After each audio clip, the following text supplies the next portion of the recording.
I think the coolest thing of 2024, like the kind of end of year wrap for the pod was it was cool seeing us in like top 5 for a lot of people's pod listens. You saw like the Spotify Wrapped. It's crazy. There was like a significant amount of people that were tagging us and being like, hey, like this was my top 3 pod. No, we're small but mighty. The Yeah. people that listen to every episode is my take. Yeah, I was in an email chain earlier today with somebody that's just like running through Cut 30, and like we sent him a questionnaire because we have this like Cut 30 Pro where if you're building a brand or if like you want extra focus from us, like we have that tier. We don't really promote it, but we have that tier available. And he filled out the questionnaire and he was like, I'm so ready. And he like sent a screenshot and he's like ripping Sweat Equity episode in the email. So it's cool to see. It's definitely cool to see. I actually think if we hit a community event, like people would low key come for sure. I was thinking about that. Like if we wanted to create a moment with like a marketing madness, like actually do that and like have Ben kind of like loop in some of their like Mr. Beast friend group guys. Like I actually think we could like do something pretty crazy. You and I talked about this, I don't know, a year and a half, 2 years ago. I think we should just try to do it this year around. Like for South by Southwest, Marketing Madness. It'd be so elite. It'd be sick. We got to be on the same team so you get the dub. And then, or we go like East versus West. Like we're kind of like East versus West. But I just feel like we could also just do like a blind draft. Like everyone has to submit one video of them taking a jumper, make or miss. It's like just based on that. But I do think we should do it. And I like we have enough connects to actually we could get some dope uniforms made. For sure. We would probably get some so like elite. Sick, Sweat Equity shoes. Like Charles and Rudy making everybody a mixtape. Yeah. We could get some custom canes for the end of it. Like we could do a whole thing. John would for sure do that. Yeah. Get blenders and canes. That's custom. what I'm saying. Like I think we'd have to start now, realistically, to put this together ASAP. We need to start 3 months ago. Yeah, we're not going to do that. That's just not our personalities. Yeah. We're not going to do that. But I think we should put it together. Everybody's going to be here for South by. If there's like this, marketing madness event going on, put on by Sweat Equity, I mean, that's a move. I mean, I think we should do it. I think we should do it. Cool. So what I got today is I'm going to be talking about. Do you want that to be the intro? Yeah. Oh, fuck. All right, let's ride. All right, cool. So here's what I got on the agenda today. So I'm going to be talking about how the landscape for brand social has changed. My idea and the core concept that I want to address here is this idea of mood boards or vision boards, whichever you prefer, but this idea that like brands have shifted to this idea of like your brand is a mood board, especially if you want someone to not only adopt it, but like build affinity around the brand, then hey, like you have to treat it like a mood board down from like the carousels and the single images to what you're doing and curating in your stories down to then like the actual reels and the campaign videos you're creating. What you got? So I'm going to talk about how to build a high status brand. So there's some very like technical things that people can do. And a high status brand is a brand that is able to charge more. And I was doing a lot of deep dives with Particle, that tool that is a friend of the pod. And it's just fascinating to see how different higher prices and a higher AOV can make a business. Mm-hmm. Like there's 2 businesses that I looked at, Marine Layer and Aviator Nation, both California inspired apparel. And Aviator Nation is 3 times as big, and they sold the same units of product last year. And so Aviator Nation, high status, Marine Layer, a little more affordable, a little more easy price point for people to enter, less flashy, less loud, you name it. And which one of them is making gangbuster profit? It's definitely Aviator Nation, rather than Marine Layer. So there's some very like distinct technical things brands can do to become high status and be able to charge more. But I'm excited for this mood board thing because it's something that, brands as creators is going to be the next like 2 years of marketing.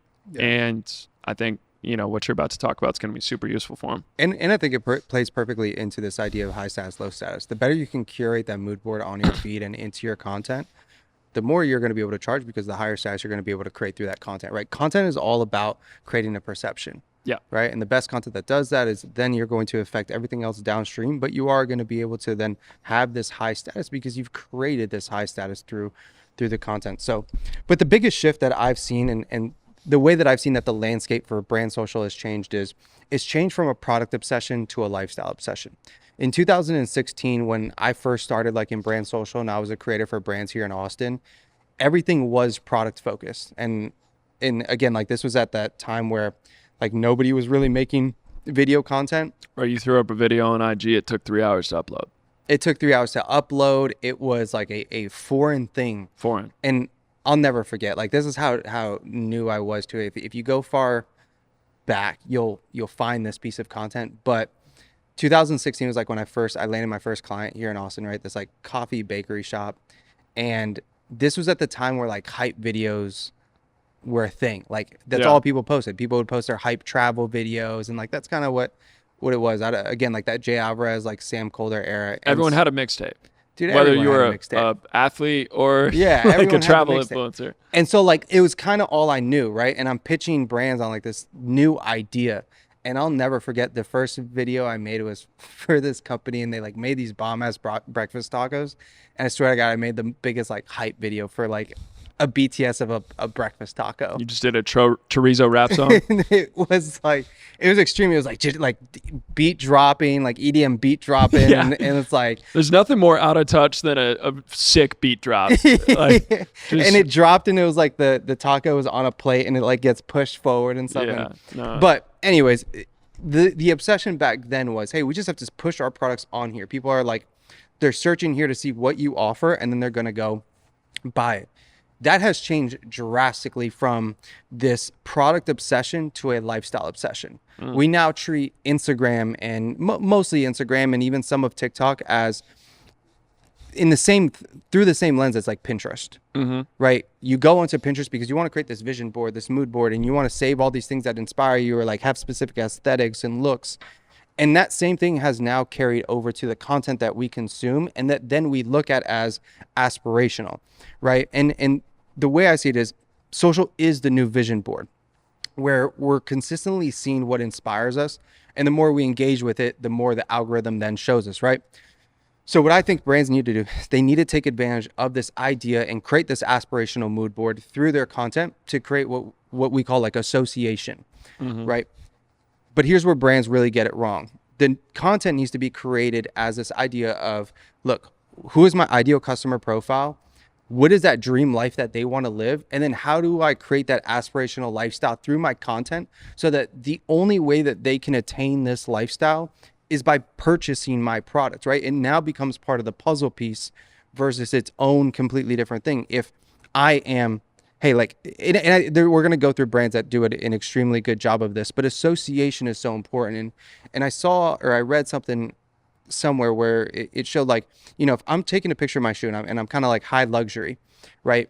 I could have it where I'm just taking it top down like this, or I can make sure that you see like my gold bracelet or a Chrome's heart bracelet. Yeah. And all of a sudden there's that association between Chrome hearts and my shoe that you're now, the perception is high luxury. If we do a photo shoot and the photo shoot has you, me in it, whatever, and it's with a Bentley, right? Like there's a completely different rented. Yeah, for sure. We rented that hoe.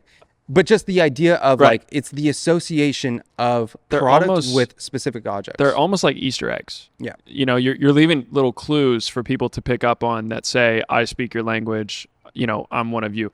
Because social is a way for you to, obviously, it started as a way to make connections with people. And so brands lost that focus initially, and they would just push their product, basically be a walking billboard. Yeah. Instead, what you're describing, you know, if you're creating lifestyle content and there's different visual cues that say, hey, we understand you, like we know what you are looking for, then that's going to build that affinity. Yeah. And you're basically helping them curate their own mood board, because what a lot of people lack understanding of is that the creation versus consumption of 99.9% of people on social is they're just consuming. And so if you're helping their consumption become easier by helping them kind of see a reflection of themselves in your content, then like that's just going to, like, your customer acquisition is going to go so much lower because they actually like you rather than just meeting a need, right? 100%. Yeah. Yeah.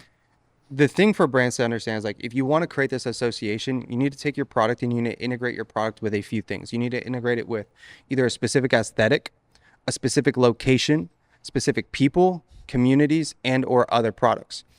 Brands that do a very good job of this are, so one is Nude Project. We've talked about them a million times, but Nude Project does a very good job of... Maybe one day he'll hit us up and be like, I love you guys, because we love him. Damn, bro. No, That's no, crazy. That's no, crazy. that was a little sus, That but was I'm just neck, saying we keep bro. necking them. Inflammation of the throat. No, Now this, I'm like, just this saying is crazy. I'm just saying we neck hard I'm not on necking. I'm just like, if they first Google. off, I'm necking their creative team. I didn't even mention Bruno Well, now you did. because of you, because of your comment. Their creative team is dialed. Yeah, super. Who dialed. said it's like Bruno's, I might ideating have. around I any might of this? have. Maybe I'm out here coming clean. We'll run it back from the top. So you need to integrate your product with specific aesthetics, locations, people, communities, and other products. A brand doing a great job of this is Nude Project. I'm sure you just saw their whole, I forget the exact name of the collection, but the collection where they were all in the mountains and whatnot. And so if you look at that, there was like 9 kind of posts on their grid for that entire time. And for that, they nailed all of these things. There was a specific aesthetic. Being in this mountain lodge, it was luxurious. You had all of the snow, you had the mountains in the background. That also plays into the location. Then you had people. You had all of these different influencers coming to be a part of it, from the Jay Alvarez to the other people that I think some musicians and whatnot that were a part of it. Mm-hmm. And then you also had the products that they were integrating with. Represents another brand that does, and Cadence, that they do a great job of. They associate their products with other high luxury, high status products, right? George will do a shoot with a Bentley or a Range Rover in it, right? Or in a mansion in Malibu, because he's associating with this high status. And therefore, because of that curation, because of that art direction, you're able to charge such a higher price point. One of my favorite brands that does this, and I don't know why people don't talk about it enough from like the content lens, is ALD. Mm-hmm. Specifically as it loads, is like, if you actually go to their Reels, like you go to their Reels tab. Oh, it's amazing. It literally is like your dream mood board. For sure. Right? From even just like the sipping the whiskey with the New Balance collab down to the Porsche collab, right? And then even like the DJs doing their sets, or the ocean vibes. The mood board is created right there for you, where like if I'm just looking at this on Pinterest, I'm like, damn, I want all of this.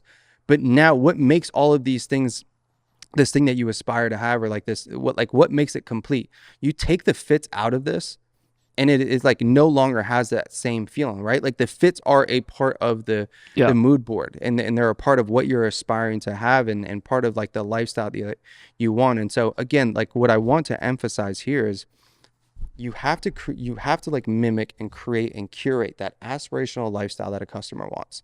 And then when you're looking at your content pillars, right? We're looking at the reels you're making, the content formats, content types, all of that. All the ideation has to then run through that filter of, is this matching the mood board? Mm-hmm. Right? And you're seeing it now.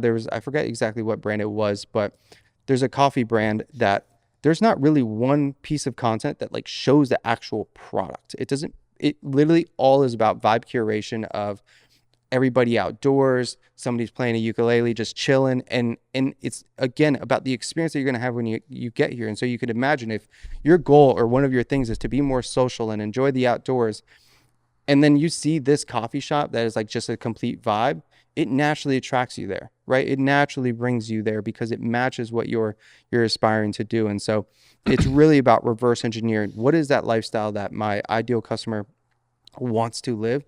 Then how do I create content that bridges the gap and gets them to purchase product, because that product is the puzzle piece to putting it all together. All right, marketers, we know you love the TLDR, so let's get right to the point. Here are 5 things you can get done faster with Wix Studio. Number 1, you could scale content with dynamic pages and reusable assets. Then number 2, you can integrate with Meta's conversion API, Zapier, Google Ads, and more in just a few seconds. Then number 3, which is a given, and this is A/B tests, where you can create them in days, not weeks, with their intuitive design tools. Then number 4, you could connect to tracking and analytical tools like Semrush and GA4 in seconds, and manage all of your client social media from one dashboard. All right, if you're ready for more, then go to wixstudio.com. Again, that's wixstudio.com. Yeah, it's completely nailed it. And when you do that, it guides your content decisions. It almost makes the decisions become easier, because now you have something you're going after, rather than, oh, you're just starting from scratch. Like, what do I come up with? It's like, we want to curate scenes tied to seasonality. Yeah. That makes Nude Project's life so easy. All they ever have to do is, all right, it's ski season. Let's go drop our winter collection at a chateau.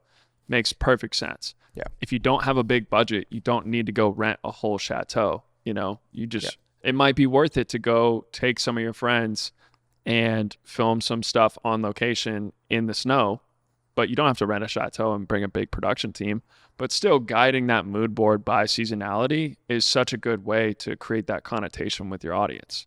Like, and connotation is really the name of the game. Like, one thing I was thinking about is when you mentioned, you know, tying a feeling to a product, it's like a lot of stuff when you're doing social media marketing in particular is nothing new. It's just a reinvention of something that worked in the past. So take Gatorade, for example, back in the day. Those icy blue flavors, you know, the Arctic, like glacier freeze, whatever. Think about when those would be in some sort of like special effects, like Blizzard, right? And all you can think about is like the refreshing, cool connotation like that. It's bringing that together and, you know, creating this expectation from somebody that's going to be refreshing. It's going to be cool on a hot day. So that's how it used to be done, through just like a commercial, right? But now you're curating this mood board where you're creating those connotations. You're just doing it on social. And a lot of brands like kind of do this almost, like they do some aesthetic product shoots, but I don't think they nail the video component at all. And the video component is also like less complicated than you think. Like if you're doing a styled shoot, basically like ALD does, right? Where they throw the guy in the warehouse, put a bunch of clothes on him and then style him for, 10 pictures. It's like, dude, one of the simplest ways to turn that into an actual social asset now is just make it a video. Yeah. Throw a title hook on there and make it a video. Now you've got something that's framed as, POV, it's BTS your first shoot, right? Like give people kind of some of these like little cues to not just expect them to know what you're talking about. When I'm auditing a lot of these brands, one of the craziest things to me is, dude, people are still uploading videos without titles on there, not understanding that people are not have their sound off like maybe 60% of the time. Like they're scrolling IG, like not more. Yeah, like they're scrolling IG, like just waiting around for something. Like they don't have their sound on in, an elevator or in like a waiting office for a doctor. Or even in bed, like you rarely have your sound on. Like something has to capture your attention before you turn your sound on. That's a great point. I think something has to like make you turn your sound on. So compared to the opposite. I don't know if you saw my tweet last night, but I actually tweeted about this where it was I didn't know you tweeted still. I made it a point where like I'm just going to tweet off the dome every day this year. I love that. Like I'm not going to put any thought into like what I'm not going to put thought into what I'm tweeting. I'm just not going to like try to put a strategy around it. Right. You're not like going full threads mode. Yeah. I would give you the content idea that I'm doing from it, but you'd probably steal it. So it only took 15 minutes. I'm not. So I got on a call with Oren. We had the under, ladies and gentlemen. Yeah, we got on our Cut 30 call. First thing Oren says, he goes, "Damn, Brian's just out here ripping your shit, huh?" That's crazy. I go, "Yeah, I tried telling you," and then he tried throwing my 3% rule in my face. It's true. It's true. Oh, that was not, a word. Look. 3%, 0.3%. These are rounding errors. All right. A lot of people make math mistakes. I never claimed I had a calculator. No, here we go. So what you were saying is about like the title hooks and all of that. So I've been going really in depth. I'm prepping for a YouTube video about this, but so everybody thinks that the verbal hook is like the main thing. Like you have to nail your verbal hook. And I'm not saying don't ignore it. I'm more so saying there's 3 hooks. Every video has nearly 3 hooks, right? Mm-hmm. There's the verbal hook, what you say. There's the visual hook, which is what you show. And then there's the title hook, which is the text on screen. So when it comes to the verbal hook, there's like 3 elements to that. There's clarity, context, curiosity, right? And if we look at like my good content versus bad content, running brand specifically, the clarity comes from like me saying this is good content versus bad content. The context comes from running brands. And then the curiosity goes like, but these are the best brands doing it right. Like I'm opening up that loop. Now the visual hook, that I think the thing that I've been getting it's very easy to say just like, hey, what you show. Okay, well, what should I show? There's really 3 things that I think make up a very good visual hook. The first one is either your aesthetic. So like the theme, the location, the feeling that you're giving. Is it the rich, like old money, like rich vibe? Is it more kind of vintage and nostalgic? Is it more modern? Whatever that aesthetic is, like play into that. Then there's the angle. If I'm doing a green screen or if it is a product shot, instead of going just directly on, I could go overhead. I can go wide view. I could go first person view, right? And then there is the action. Don't just start in the video. Like, don't just start with you in the video, walk into frame. Like there's all of these little, there's like all of these like little things that you can do to make it so much more appealing. And then your title hook, the more I think about this, there's really two ways of doing it. Either A, the title hook could be context relevant to what the image is. So like we use Colin's video as an example where Colin's doing a video and it's like this 250 like diamond building machine or diamond printing machine or something like that. Yeah. And like the hook doesn't say that, but then the image is like just this big machine. It's a machine. And then the title, the title hook says $250,000 diamond machine, right? It's giving you enough context based on the image. But then there's the other variation of a title hook where it's like you take what your actual verbal hook is and you condense it down to like 3-4 words, where like mine would be good content versus bad content. Yours would be $30 million content strategy, whatever it is. It's hey, like one thing we got to set the record. So I was perusing LinkedIn the other day, and some bro put you next to Gary Vee. I saw that. I wrote for you in the comments. I saw that. I said, hey bro, if you're gonna use his face, you better tag him. Well, he even took the good content versus bad content. I know. I was ride or die. But you know what's crazy is the internet came through. We had like 4 sweat equity listeners get in the comments too. Really? Yeah, and they were like, yo, this is fucked up. Like, I love sweat equity. That was some real shit. I felt like I was in like a street fight, but on LinkedIn. Oh, I'm gonna go find this. Yeah. I remember seeing it. I have not spent like any time on LinkedIn. Is it working well for you? LinkedIn is the shittiest platform in America by far. It is absolute dog shit, hot garbage. I hate it, man. Like it's so bad. It's so discouraging because like, I mean, we're both in the content creation game, and so don't get me wrong. Like, I see, hooks get swiped, people who tweak them 0.3%, 3%, whatever. But like, when you see what the algorithm on LinkedIn rewards, it is impossible to not get discouraged, because all of a sudden you just think, I don't want to be here. I don't want to be a part of this. Yeah, I think what I've been battling with is if I never want to consume content on the platform, why do I want to create for it? That's where I'm at now, because I'm like, are really the people that I want on this platform? Yes. Unfortunately, yes, dude. Like a lot of the people that will understand what we're talking about 18 months from now are on LinkedIn. You know what I mean? Like the people who get it are on IG, are on TikTok, Twitter. They're trying to stay in the loop. The people with crazy budgets that don't know what we're talking about yet. I mean, dude, I'm going through this with a client right now where like they bring on a new head of brand, and I've got buy-in from the CEO and the VP of marketing, huge brand, 9 figures. So like they delegate the review of our concepts down to this new person. And there's questions about very basic fundamental content pillars, like why is this something we're going after? And I'm like, whoa, like you're 2 months late into this engagement. Yeah. Like this is signed off on by your CEO. Yeah. Like what are you asking? Where is this coming from? And that's the LinkedIn audience. Like that's the person on LinkedIn. They're just so behind that if you can crack it. What we're fucking up though is we're not posting written. The guy who crushes it is Adam Robinson from RB2B, retention.com, and his storytelling is so phenomenal. Cracked. I feel like I read it like the whole good. Thing. It is good.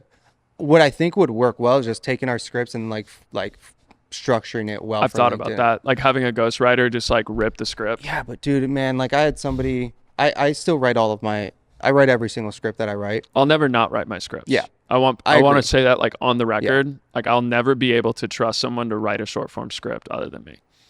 Agreed. Yeah. Long form YouTube, I think what I would always do there is like, let me build the outline and the bones for it, and then like have somebody fill in the gaps, because dude, scripting for like a 10-minute video is crazy. But it's mad work. That's almost like the equivalent of like saying, hey, ChatGPT, go type this paper for me. Because like when you used to have a word count in high school, college, it's like, it's kind of hard to get there when you've said all you need to say in 300 words and you're supposed to get to 1,000 on the paper. Yeah. And so you kind of just start introducing fluff, extra sentences, whatever. And I think with YouTube script writing, it's similar in that you have to keep doing those freaking head fakes, but then there's more, but then there's more, but then there's more. But wait, you won't believe this. And I'm starting to see those patterns in these things called video sales letters. Do you have any clients using VSLs?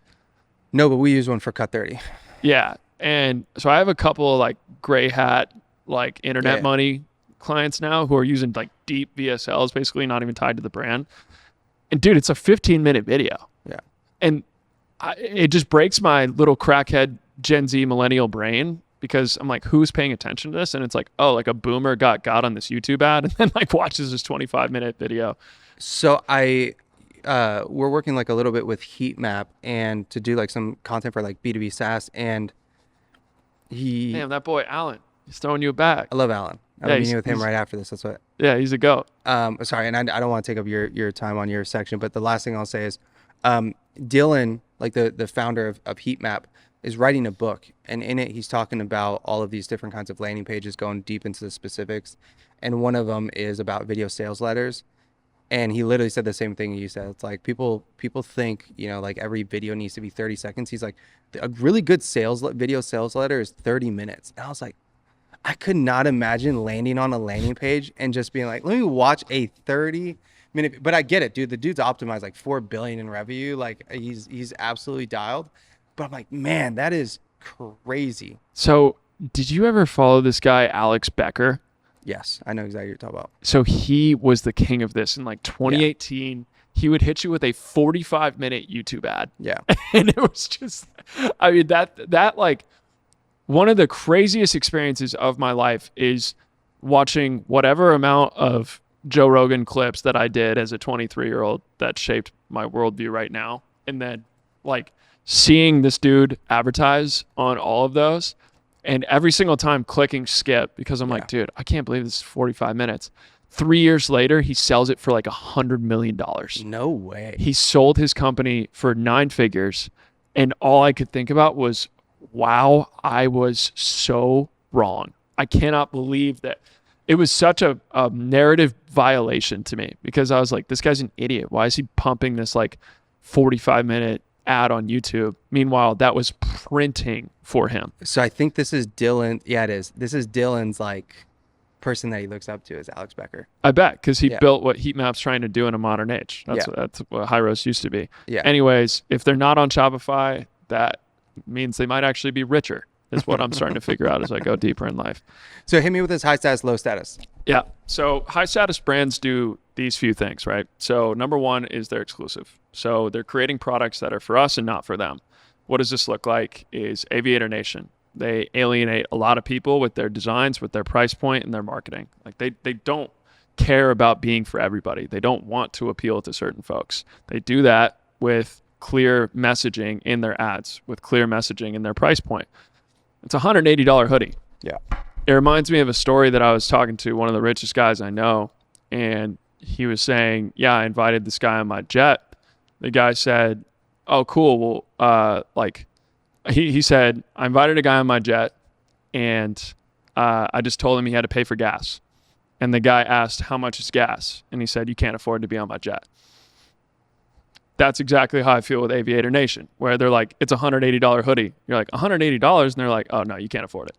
Like, they don't want anyone that balks at price at all, basically. They just want people who are buying for status. For sure. So, exclusivity can be built through that. It can also be built through, clear messaging around us versus them, stuff like that. Doesn't matter. One thing about price often conveys a connotation with quality. So if something is more expensive, you would naturally assume that it was made better and it's going to last you longer. So that does make you a little more vulnerable to questions. Like you're going to have to do some value engineering with your customer to justify why you're charging that much. So who does that better than anybody? It's this guy that I just found like in the last week. His name is Yatai. So he is able to justify price points like nobody's business because he charges like $300 for like his custom sweaters. And they're really eye-catching and clearly fashionable, but that's still a high price point for a guy that's not Aimé Leon Dore or Kith or whatever. And how is he doing it? It's through content. He's saying, I started out making this sweater and then I made a mistake. And he then walks you through like, I was searching for the best fabric. I made 16 different pieces. He's basically walking you through these different steps of failure to show how much he invested in the creation of that piece and how many clear places of effort there are where he's like, I was trying to make the best sweater possible. So at that point, you're like, oh, well, I get it. I get why this is priced high. And it's similar to what we talked about with underbrush gum back in the day, where he's saying, traditional gum is cheap because it's made of nonsense. My gum is, includes tree sap, which is one of the most expensive ingredients in the world. Like, basically, you can justify your price through content, and that's something that more entrepreneurs need to do.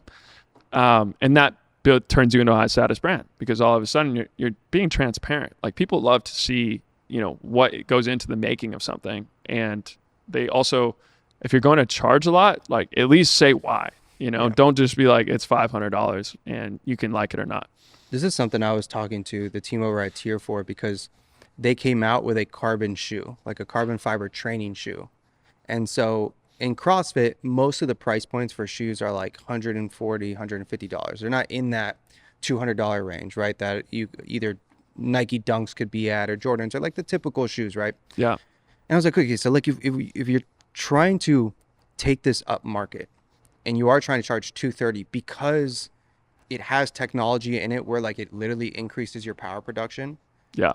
And I was like, you wouldn't have to show the science behind it. So the only way that you're going to be able to justify this price is through going and showing, hey, you guys are at the LSU lab, because they went to the LSU lab, and you guys are going to literally do specific tests. You're gonna go and find all of this data that then you can talk about. Like, you need to be putting out that content, both one in an a listicle, where it's like 5 reasons why your performance is gonna, get better from XYZ, right? Yeah.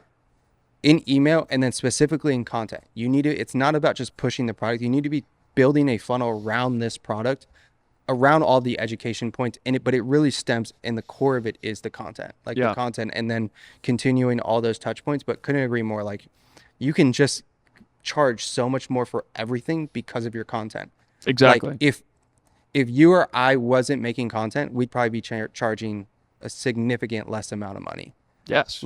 But because we're seen as this authoritative like figure in content creation, in brand social, on TikTok Shop, whatever, like, we're able to charge what we charge. Yeah. And that happens for any physical product as well.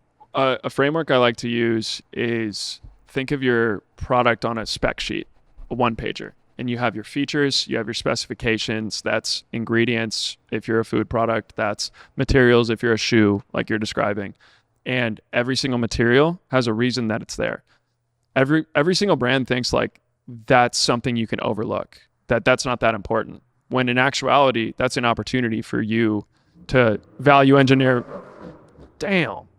Someone with low status right there. Low status. Low status move. If you rev your car at stoplights, you're a low status. And there's no stop sign right here. I would gun it on this if I had a fast whip, maybe. But I don't know. My Tesla Plaid's not going to make a sound. You know what I'm saying? It's not.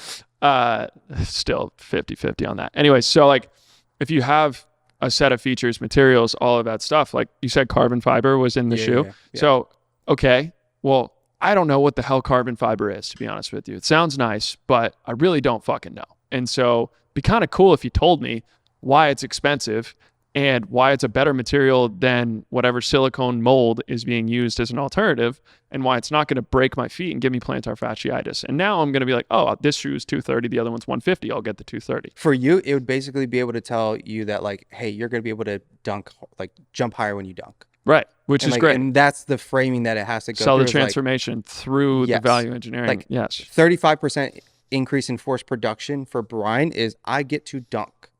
Or still rim grades are though. Yeah, or like 35%, I'm gonna need 50. I'm gonna have a worse ankle sprain technically. Yeah, I'm back though. You see me walking. I know you see me walking. I saw you gun it over here. Yeah.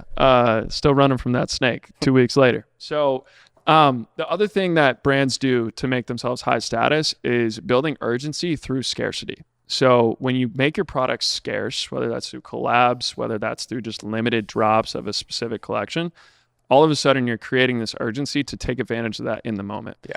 And if you are a fashion brand, that's super obvious. Your collections should obviously be in limited production if you have the demand to justify it. But how does this look like if you're a consumable product? This is flavors. When Super Coffee, one of our clients, they were kind of like middle of the road, doing okay on TikTok Shop there for a bit. We dropped a peppermint mocha at the beginning of December, flying. right? Because all of a sudden people want the seasonal drink. This is nothing new. Starbucks does this. Everyone does it. But if you're a D2C brand, again, look at those things that traditional brands have done for 70 years and make it like adapted to 2025.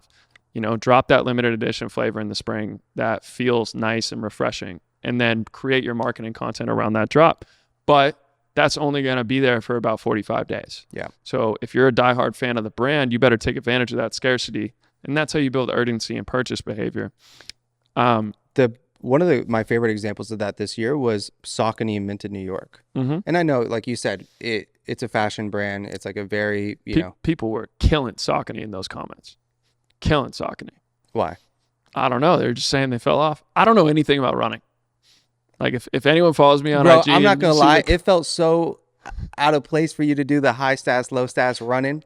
I don't know anything. You trend jacked. You're like, 100%. I know, people pop off when they do running videos, and you were doing high stats. And that's why I think Matt from Tier was like what?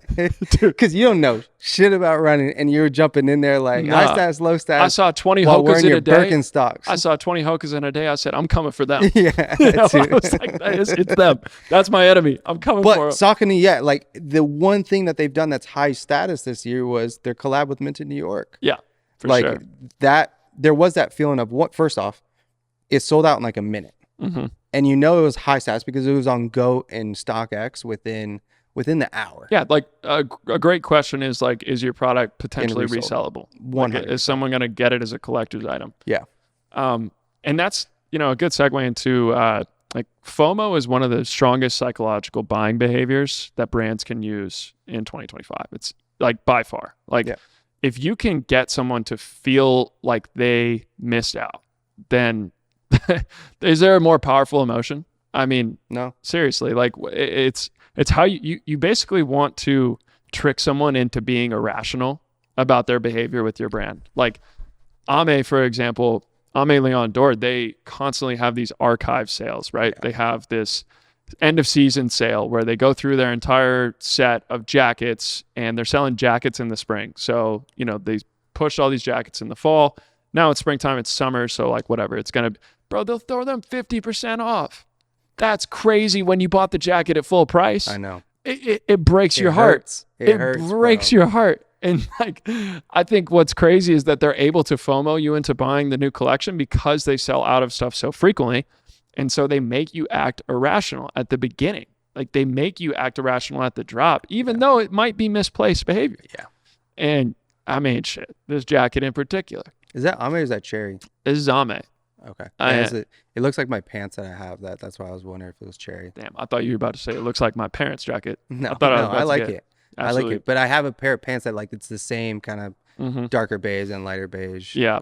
Another way brands can, build high status with their customers is through a couple of different combinations, which is enemy marketing and storytelling. Yeah. So people become less price sensitive as you tell your story to them more. And what does that look like? It's behind the scenes content. It's visiting the supplier. It's telling your why through content. You want to say, I was wronged by XYZ and therefore I started this. Talked about Mosey Wash. There's another guy, Feel Goods. He's a TikTok guy. And, he's in the hydration space. So hydration is obviously getting very saturated these days, but he doesn't assume that his audience knows that. It's really easy to get into a trap with your content of thinking that everyone is problem aware of your product. And I thought that too. I thought hydration was really saturated. I went to H-E-B, Whole Foods, and saw nothing but Liquid IV on the shelves. And I was like, oh, okay. Like there's still so much upside for all of these brands to actually continue to steal market share. But how did he, basically use enemy marketing and storytelling?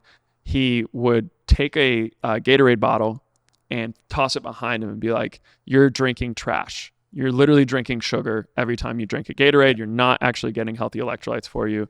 And he did that with Gatorade. He did that with Pedialyte. He did that with every incumbent beverage that people use to hydrate. Yeah. And so his enemy then became big industry. Railing against big industry is one of the most effective things you can do in 2025. And not only that, but you talked about visual hooks earlier in this episode. It's a great visual hook.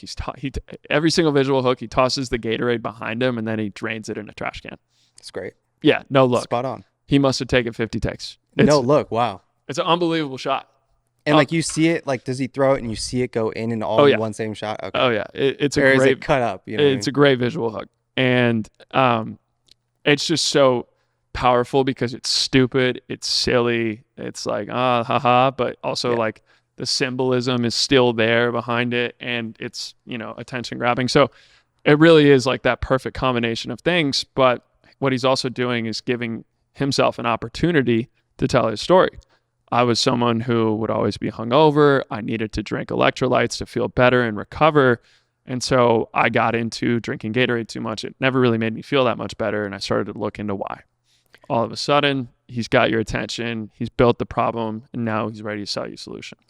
This was our conversation earlier today with Jocko Fuel, where we're going through all like their kind of Q1 content roadmap, and kind of the middle of the funnel, we're going through the different content ideas. And one of them is essentially like based off of the enemy framework. Now, we didn't do it from the lens of, hey, we're going to attack, because it's harder. I've had more conversations with larger brands about like enemy framework and whatnot. And what you'll realize is like the bigger the brand gets, the more they don't want to like attack someone like a big brand specifically. Which I think is really stupid. I think it depends on the kind of brand it is, where Jocko Fuel, like it's so high integrity in a good way where it looks bad if they're attacking specific a muscle brands. milk. Yeah. Yeah. But it does look tacky. It does for them specifically, right? And so. But when you're the little guy, it's powerful. Exactly. Yeah. If it was like 0 to 1 for Jocko Fuel, that's a different story. Like if Jocko wasn't Jocko and like they didn't have this big company, yeah, it makes sense. But for the little guy who's like, yo, I have nothing to lose and everything to gain, let me attack the little guy. Mm-hmm. Definitely. When we talked to Midday Squares a long time, like, I don't know, 6 months ago, he was like, that's what we used to start. Like that was our hook on, hey, we're going to attack these guys. And then now as we've gotten bigger, it's now a little tacky. It's a little more lame if we always go after like Hershey's. We sprinkle it in, but now the framing changes from I'm attacking the company to attacking what those companies are doing. So yeah, you kind of seem like a crazy ex-girlfriend when you start doing it too much. Yeah, bro. Yeah, 100%. What's this guy's beef with? Is the beef with Hershey's like deeper than we thought? Exactly. Like, did he used to work at Hershey's? He got fired. Yeah, and he's never got over it, kind of caught thing. A case. Like, who knows? Exactly. But instead, now he's just pushing superfood chocolate squares. Yes. And so for Jocko Fuel, for example, it's like sucralose is the enemy. Mm-hmm. All the hydration drinks that you buy that are like a ready to drink, they're all red or blue. And so Jocko Fuels is clear. So what are the other companies doing? The big companies that we all know, if I say, hey, like these hydration drinks are blue, oh, they're using harmful dyes. And so now that is what we're turning into the enemy. So we could charge a higher price point because of how clean our products are. My question is, what is their sensitivity to a silhouette of a Gatorade bottle? When the form factor of the enemy is so obvious that you can use it without branding it, do they think that's still tacky? I don't know. I don't know the answer to that. I didn't ask. That's how a lot of people get around it, is they'll do like the side-by-side comparison, and it's like obviously a fucking Gatorade. Yeah, they'll do the us versus them on like the landing page, and it's like, oh, you're 100% talking I'm about not going to lie. greens. Even as a consumer, it definitely rubs me the wrong way. I realize I'm super insulated from like, normal perceptions of marketing at this point, but it's still, I'm kind of like, you didn't need to say all that, Yeah. Like I get the us versus them chart on your landing page, but when you make it about content and you're specifically calling them out, it almost feels like you're trying too hard. So you just did a whole 180 on your take. It's like less than a minute for me to contradict myself. I was confused here. Like, didn't you just say the complete opposite 2 minutes ago? I think enemy marketing is much more effective when you're going after a broader enemy, whether that's behavior or industry trend, compared to direct person. I think, Mac PC, like Verizon versus AT&T, that shit, obviously, I mean, they have to do enemy marketing because it's literally a binary choice. It's like you're either you're going to have one, and so you have to choose between those two. Most products are not in those categories of fully solution aware. And I think with Mac versus PC, there was such an entertaining element where it didn't feel like I am just shit talking. For sure. You know what I mean? It's like, oh, here's and PC Justin Long was like again. pretty famous too. Yeah, it was here's PC again. He just ran an 8-hour marathon. Very similar to the tech. Yeah. It's like it was just so funny, and the way that they leverage that information versus like, although I do think when you're doing like your founding story for some brands, it's a great, that is the perfect opportunity to leverage it. Yeah. Right. Where you're talking about like, hey, I'm starting this because like I've been facing this problem. I think the guys that do a really good job of it, like Honey Plus, that we know them here in Austin, where he's starting to do pretty well. I'm seeing some. You see their content? Yeah, it's great. They've nailed the visual hook where they squeeze it and they just like let it fall into their hand. They're doing a really he's a really smart good kid. job. They seem like it, dude. Yeah, they seem like it. I But think it's Ross. Do you know if it's Ross? So, Cade is leaving us, and we are looking for a new podcast producer. So, if you are someone in the Austin area and you watch this podcast, believe in this podcast, think it can go places, full-time role available to come work with the boys. You would be doing all sorts of YouTube strategy, editing, filming, you name it. But we need a new podcast producer. So if that feels like you, or if you want to, come be a part of this growth story, then hit us up in the DMs, and we got like a couple weeks. See what we get. Yeah. And he's not leaving us because this is terrible. He's leaving us because he's moving. It's not it's like not a divorce. It's like, I took a job in Italy. I got to go. It's like life is calling me elsewhere. Basically. Yeah. Getting married, all that stuff. Yeah, he grew up on us. So if you're still a young hustler, hit the DMs. I feel like Cade's trending in my direction. I think it's like I have a child here. You are a father. Like, I don't know about us growing up. Like I got a child. I had to just put a baby to bed before I came here. Yeah. All right. I'm sure. All right, man. Well, is that a wrap? Fun. Yeah, that's a wrap. We'll catch y'all next week. Peace.